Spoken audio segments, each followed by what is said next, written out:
Okay. Hi, Ethan. Thank you for taking the time for taking out your busy schedule to help me with this interview for one of my module. Can I get you to introduce yourself, basically your name, your age, and what are you currently doing with your life? Yeah. So hi, I'm Dern. I'm this year 26. I'm studying accountancy in NUS. So yes, thank you for letting me be interviewed by you. Okay, let's begin with the first question, and I hope this question will be two out of your thinking level since you are a new student as well. So for the first question, what do you think a floating recreational area could play in enhancing community well-being? The reason why I'm asking this question, because my group topic is improving recreational spaces, and for my final discussion question for the module Pro ID.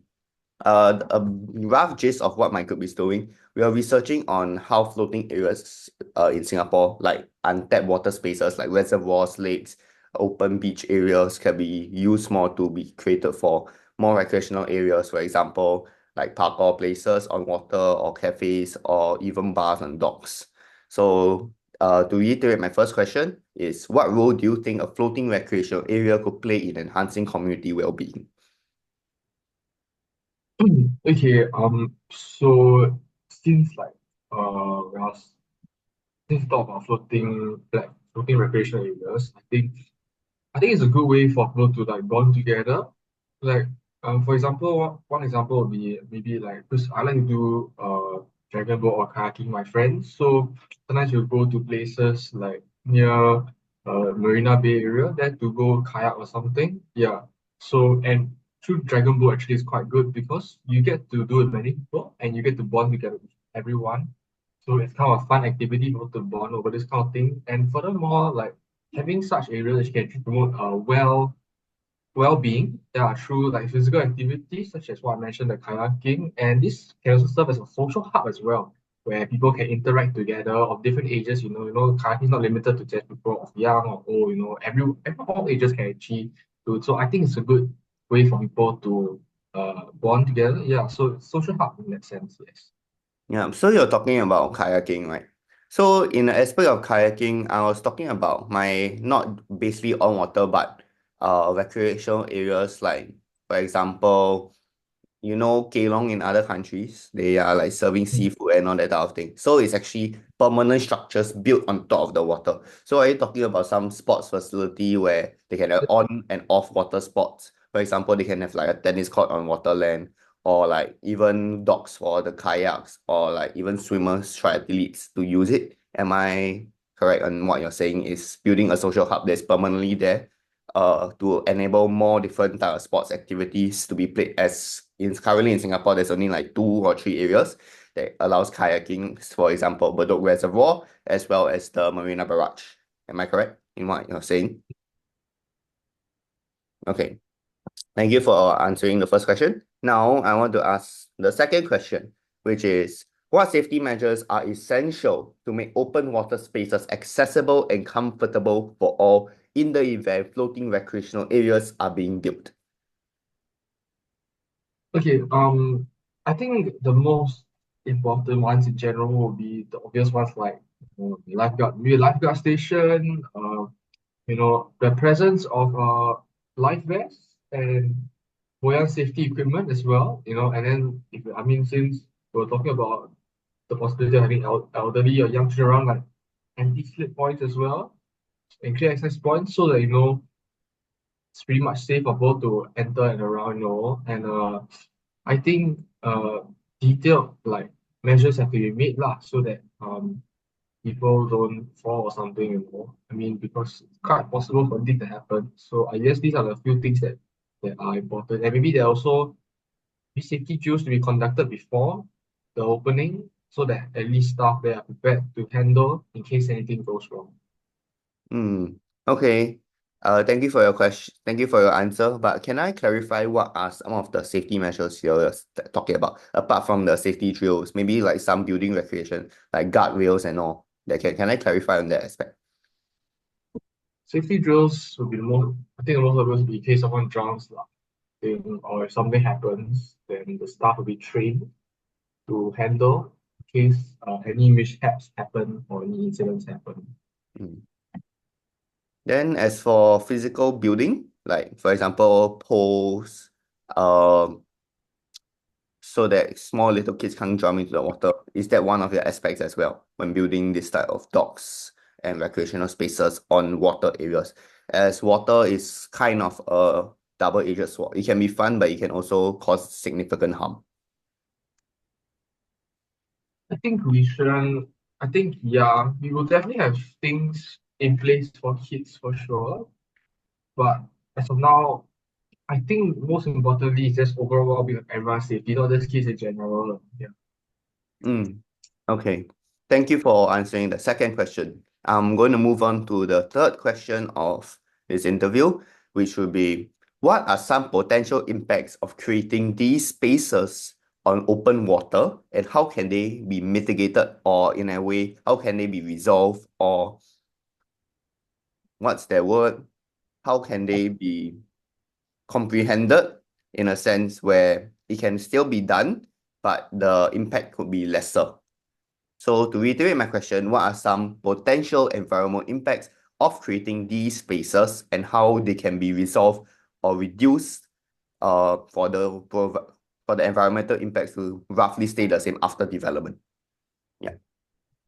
Well, since it's about recreational space in a water area, I think the most obvious point would be that there'll be increased human activity in these kind of areas as well, which may or may not hurt uh the water, the ecosystem, the water, the plants, or even maybe potential fish or whatever inside the water. So I think it may affect, definitely there is a potential to affect the marine life and the water quality as well, since if people litter inside it, we could potentially damage the entire riverside. Yeah, so I think that's some possibility. And maybe if you talk about mitigation strategy, I think the most important thing is that you need to pretty much draw a line on where people can or cannot do their activities, so that at least you reduce a certain amount of things, of areas that will harm the marine life and the water quality in general. Yeah, and I think that's the way that it can be done. Yeah. Maybe let's dive a bit more into this question. What are some like sustainability aspects that could actually be implemented for this potential to help mitigate these environmental impacts? Maybe like some energy consumption, or even like waste management systems, as we do not want to harm the natural ecosystem and biodiversity that is living in these certain areas. I think probably maybe since there's no people around, there could be maybe what, maybe 2 weeks or something. Everyone gathers to help clean up the the area. I mean, it's possible. You just take some time off, clear some rubbish or whatever in, Mm. and it helps reduce it also lah. So I guess that's one way. That's a one way of doing it, So that will help reduce the and waste management issue that may be going on in these areas. Because I know some places in Singapore the rivers are not very clean. So if it's possible, yeah, I don't see why that's the issue. So it helps improve the biodiversity of the water life as well. Okay, thank you so much for your intrusive as well as insightful feedback for the third question. Let's move on to our second last question, which will be, how can we incorporate some educational components to promote environmental awareness and conservation? Educational components, not just meaning primary school, secondary school, and tertiary, but it could be actually used in the workforce or your potential future job company, where they can incorporate these educational aspects into their company life system as well, to promote this environmental awareness and water conservation, as now global warming has suddenly been increased. So to reiterate, my question is, how can we incorporate educational components to promote environmental awareness as well as water conservation in general life? Yeah. Okay. I think probably most obvious one will be like you incorporate these signs into any display boards that can kind of explain the whole ecosystem as a whole situation of water in Singapore and how it's a growing problem. The waste management issue in like Singapore's water has been a very ongoing issue. So I think that's one way. Another way probably would be also to conduct maybe workshops or some tours, like for me students of any kind of a general public as a whole, to guide them on what's the ongoing issue, yes. Because I think has been a continuing problem, and waste management won't go away. So the only thing we can do is just reduce it as a whole. So yeah, maybe like we could set up a website also to tell the public about this kind of things so that they're more aware of such um, Hmm. issues. Understand. Let's dive in a bit more into this aspect as well. You were talking about having interactive displays and booths. Should there be like events as well to promote this aspect? And when we build up this space, let's say it's a cafe on top of a floating dock, and they can have some events there where they help spread awareness, they participate in these events, they can get like potential discounts for these such cafes and all. Yeah. Do you think it'll be a feasible idea? Um, I like to say yes, it's possible if it's done well. I think the main outcome is to get the public educated and more aware of the issue. So Yep. I mean, if we can do an event, I mean, as long as we get the point out to the public, I don't see why there should be an issue. And yeah, I mean, the main thing is that you want to educate the public so they're more aware, so that you know they they can make a positive impact and reduce their carbon footprint in as such as a whole through this event. If it's done, it is help. Okay. Thank you for answering the fourth and second last question. Now let's move on to the final question. But before I ask the final question, I'm going to ask you, do you think that user experience is very important in this type of aspects? Of course, I think it's very important.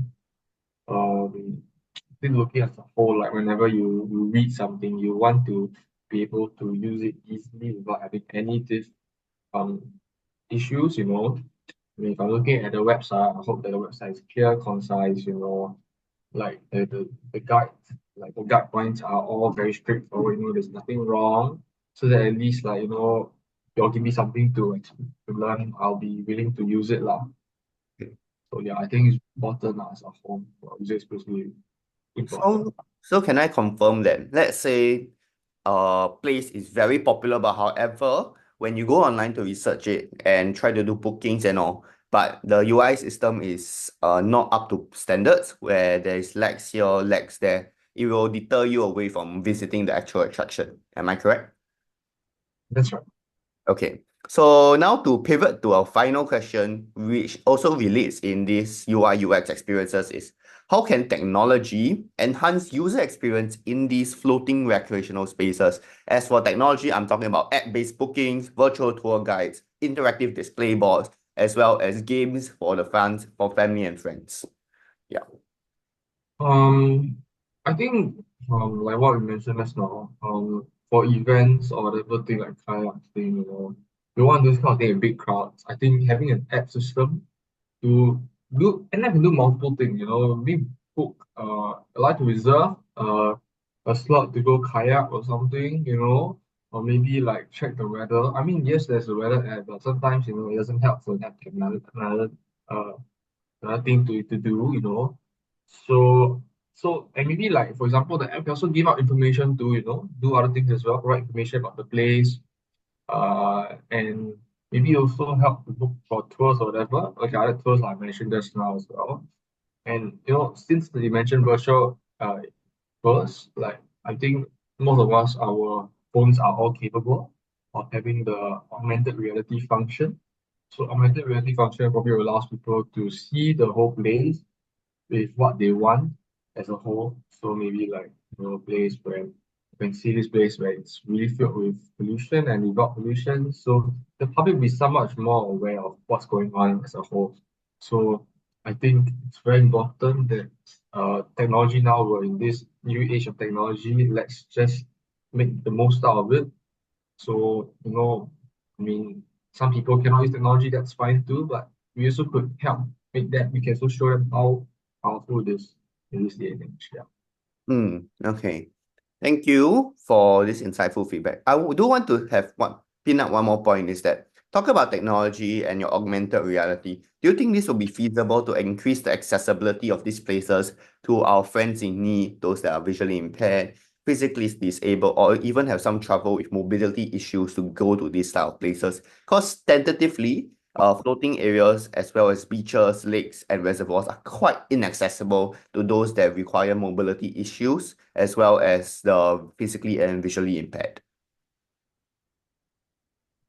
I think for those who are visually impaired, I believe in this day and age, we can also create apps for those people as well. I think, maybe there's an app that, you know, for example, let's say the user can't really like see things properly. So maybe like the if possible, we can create some function where once the user taps on it, they will get an audio recording of what's going on so that they can somewhat understand as well.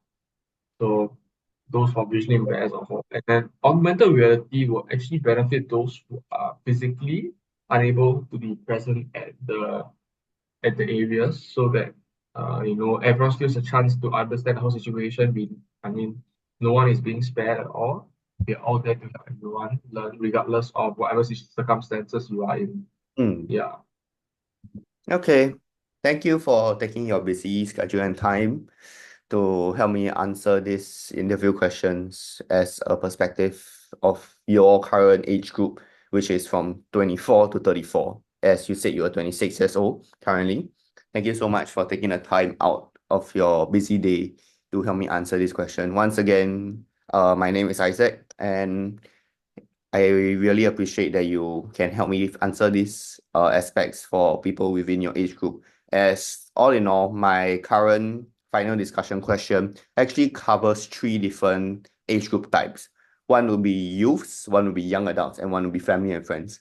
As in the coming few years, you'll be transitioning to family and friends age group, which is 30 plus, maybe in the next 10 years or so. So these insightful impacts actually can help us transfer and reimagine how these spaces can actually pivot from one age group to another age group more effectively. Thank you, Ethan.